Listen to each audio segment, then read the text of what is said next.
दोस्तों, बहुत सारे लोग ये मानते हैं कि स्टॉक मार्केट बेहद रिस्की होता है, यानी कि इसमें प्रॉफिट से ज्यादा हमें लॉस होने के चांसेस रहते हैं। पर ऐसा सोचना बिल्कुल भी सही नहीं है, क्योंकि स्टॉक मार्केट में हमारे लॉस के चांसेस हमारे इन्वेस्टिंग करने के तरीके पर डिपेंड करता है। हम अपने बिहेवियर से स्टॉक मार्केट में अपने लॉस के चांस को बढ़ा देते हैं, पर अगर हम चाहें तो अपने बिहेवियर से स्टॉक मार्केट में अपने लॉस के चांस को बिल्कुल कम कर सकते हैं। एग्जाम्पल के लिए, कुछ लोग रोड पर सारे ट्रैफिक रूल्स को फॉलो करके अपनी बाइक आराम से बिल्कुल सेफली चलाते हैं, जिससे वो एक्सीडेंट होने के अपने चांसेस को कम करते हैं।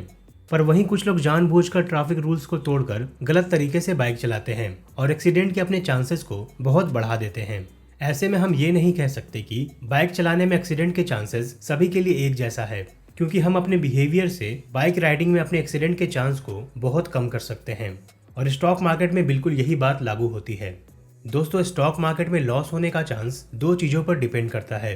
पहला है हमारी अपनी डिसीजंस की अंडरस्टैंडिंग पर, और दूसरा इस बात पर कि हम कितने टाइम के लिए इन्वेस्ट कर रहे हैं।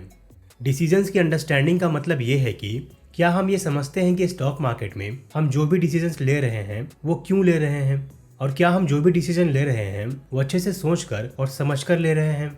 क्योंकि अक्सर ऐसा होता है कि हम किसी की बातें सुनकर एक कंपनी में बिना सोचे समझे इन्वेस्ट कर देते हैं, और हमें अक्सर ऐसे इन्वेस्टमेंट पर लॉस होता है।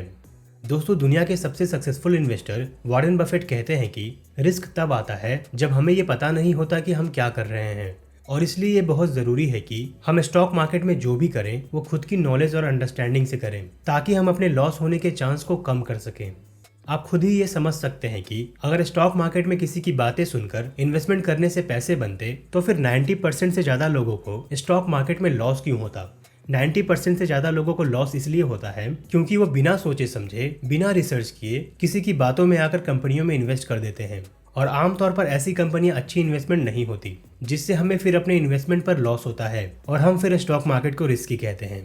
दोस्तों, स्टॉक मार्केट में लॉस होने का चांस इस बात पर भी टिका होता है कि हम कितने कम या कितने ज़्यादा टाइम के लिए इन्वेस्टमेंट कर रहे हैं। ऐसा इसलिए क्योंकि शॉर्ट टर्म में स्टॉक मार्केट ऊपर या नीचे कहीं भी जा सकता है, पर लॉन्ग टर्म में स्टॉक मार्केट के ऊपर जाने के चांसेस बढ़ते जाते हैं। और अगर हम सही में लॉन्ग टर्म इन्वेस्टर बनकर 10 साल या उससे ज़्यादा के लिए इन्वेस्टमेंट करते हैं, तो हमारे अपने इन्वेस्टमेंट पर अच्छे प्रॉफिट बनाने के चांसेस 90% से भी ज़्यादा हो जाते हैं। एग्जाम्पल के लिए, अगर एक कंपनी 15 साल में अपने प्रॉफिट 20 गुना कर लेती है, तो इसकी पॉसिबिलिटी बहुत ही ज़्यादा है कि उस कंपनी की शेयर प्राइस भी 15 सालों में 20 गुना हो जाएगी। पर इसका मतलब ये नहीं है कि उस कंपनी की शेयर प्राइस हर साल बढ़ती ही जाए। हो सकता है कि कंपनी की शेयर प्राइस एक साल में 3 गुना बढ़ जाए, पर अगले साल वो 4 गुना कम हो जाए। पर 15 साल पूरे होने तक कंपनी की शेयर प्राइस भी उसके प्रॉफिट की तरह लगभग 20 गुना हो जाएगी। दोस्तों, शॉर्ट टर्म में कंपनी की शेयर प्राइस स्टॉक मार्केट के मूड पर टिकी होती है। अगर स्टॉक मार्केट ऊपर जा रहा है तो ज्यादातर कंपनी की शेयर प्राइस बढ़ती रहती है, और अगर स्टॉक मार्केट नीचे जा रहा है तो ज्यादातर कंपनी की शेयर प्राइस घटती रहती है। ऐसे में अगर हम स्टॉक मार्केट में शॉर्ट टर्म के लिए इन्वेस्ट करेंगे, तो हो सकता है कि हमारे बाय किए हुए शेयर्स की प्राइस काफी कम हो जाए और हमें लॉस होने लगे।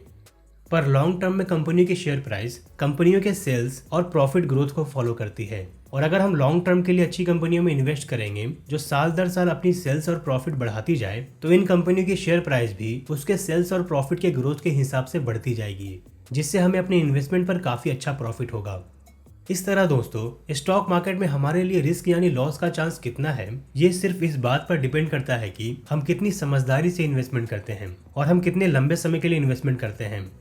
दोस्तों, हमने समझ लिया कि स्टॉक मार्केट में इन्वेस्टमेंट करके हम सबसे ज़्यादा पैसे बना सकते हैं, पर ऐसा करने के लिए हमें स्टॉक मार्केट के बारे में डिटेल में जानना होगा। स्टॉक मार्केट आखिर क्या है, ये कैसे काम करता है, क्यों कंपनियां स्टॉक मार्केट में आती हैं, इसमें इन्वेस्ट करने की अलग अलग स्ट्रैटेजी कौन सी हैं, और किस स्ट्रैटेजी से इन्वेस्ट करके सबसे ज़्यादा पैसा बनाया जा सकता है।